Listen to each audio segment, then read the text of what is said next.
Hi, I'm Henry, and today we're going to talk about Creeping Charlie. Creeping Charlie is a weed from hell. It's very difficult to control.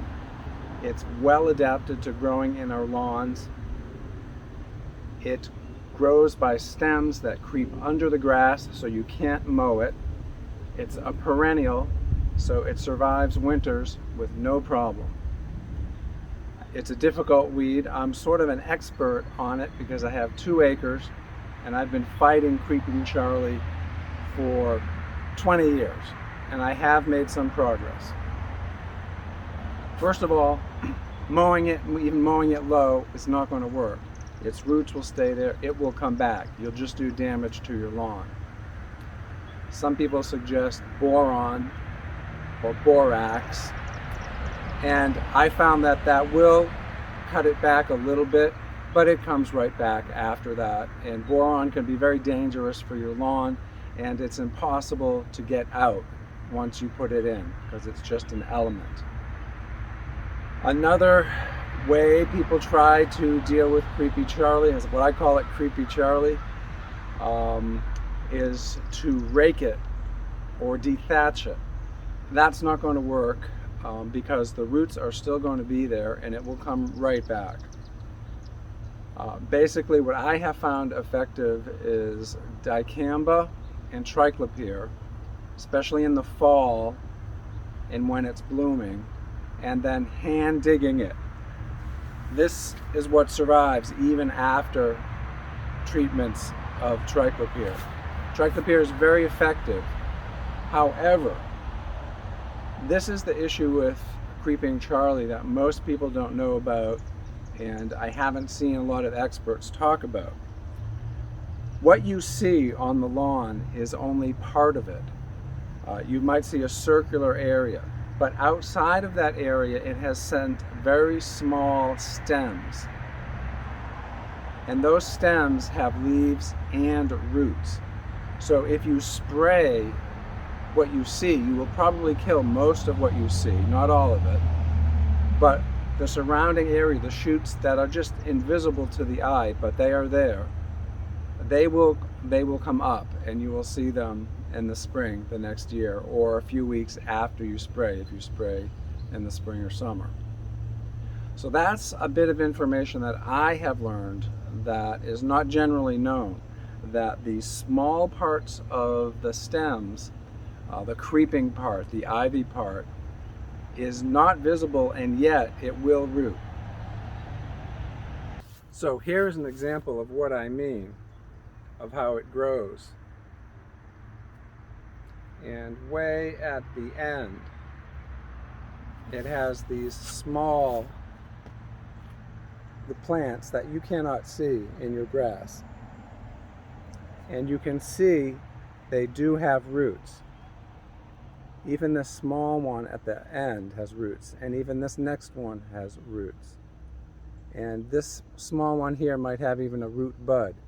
So the problem is you can't see it to spray it, and even if you could spray it, it has such little surface area that the dicamba or Triclopyr is not going to really kill it. You would have to super saturate a whole lot of your lawn, and you'd end up killing your grass. What I recommend is putting on the Triclopyr in the fall, and then in the spring, anything that comes up, dig up, but dig up carefully. If you just pull the leaves, they normally just pull off.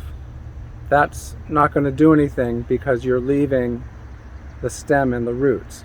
What you have to do is locate the stem and put a tool under, and then gently go along and rip it up in the soil. And you'll have to use mostly the tool because this will rip if you pull too hard. That's how you hand dig Creepy Charlie.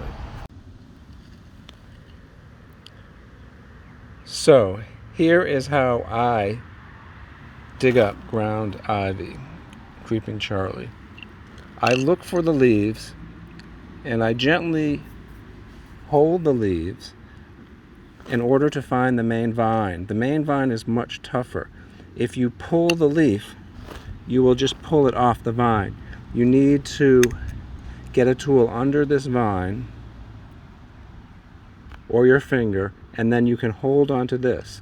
And what I try to do is find the end, and then I go either back this way or this way and pull it up, holding onto it, and then go all the way back like this. And it is a whole lot of work, but it's outside work,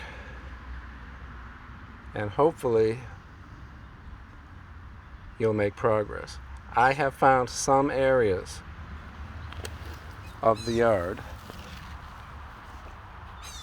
down by the fence. I have achieved 100% reduction in Creeping Charlie.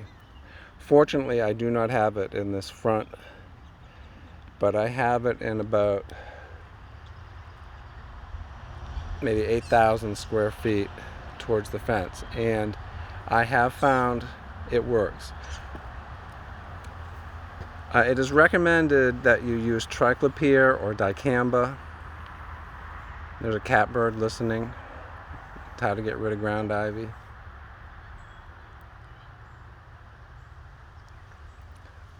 And in the fall, it is the best time. And it does work, but I've noticed it has come back in the spring. You really have to keep working on it and be persistent. Here is another section of Creeping Charlie. And it's growing towards the right, sending out this shoot and making more copies of this two-leaf root structure, two-leaf root. And you can even see here at the very tip a small root. And then you have more even here.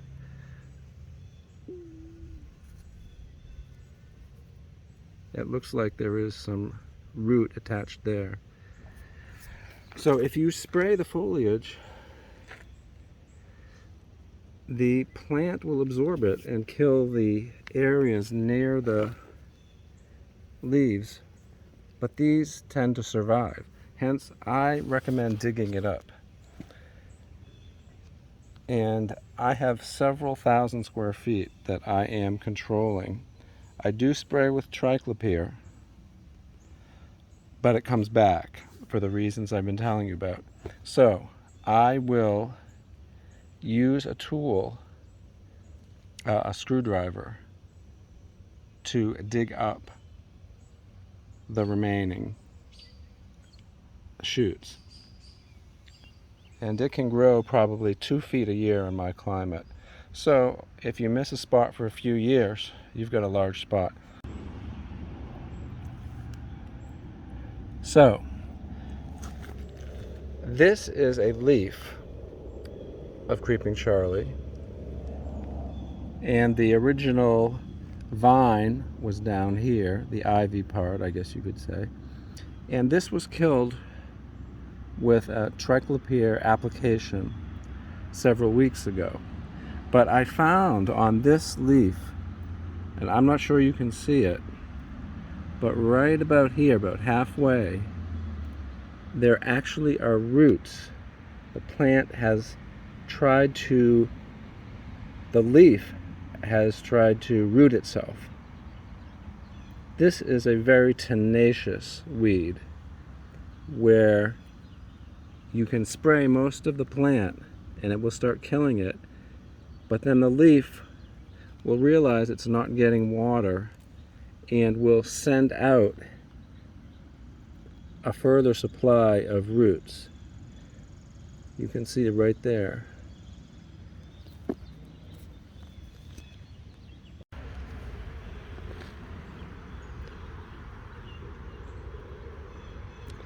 So here is that leaf,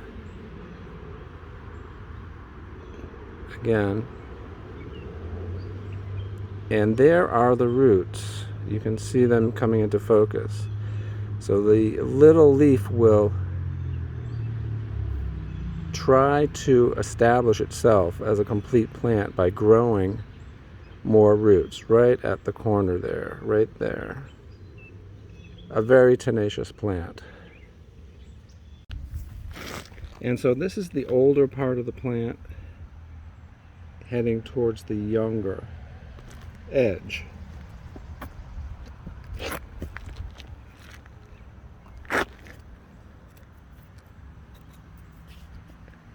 This is the older part of the plant. The leaves are taller, heading down, and they gradually get smaller and smaller till you just have the tip of the plant. You see there are roots right where there are a new set of leaves. So basically it's creating copies of itself with this rhizome or stolon. Now, the problem is that if you're mowing at 3 or 4 inches, you're not even going to hit some of the taller ones. And one of the most effective herbicides is Triclopyr. And Triclopyr will set it back. It will tend to kill these taller ones that have some leaf surface to them. And I have found over many years Triclopyr will kill or set back the plant, but it won't kill these tips. The plant will die along this edge, but these tips will start to set roots. Even this little one has roots, and I've seen them even smaller. So the problem is there's no surface area, or extremely little surface area, for the herbicide to get into the plant. So this part dies, but this remains. That is the problem with creeping Charlie. That's why, although Triclopyr is effective, you just cannot get it on the entire surface of the plant. And these tend to hide. You can't even see them in the lawn. So they just disappear deep in the lawn, and you don't even know they're there until it grows out again. So that's the problem with creeping Charlie.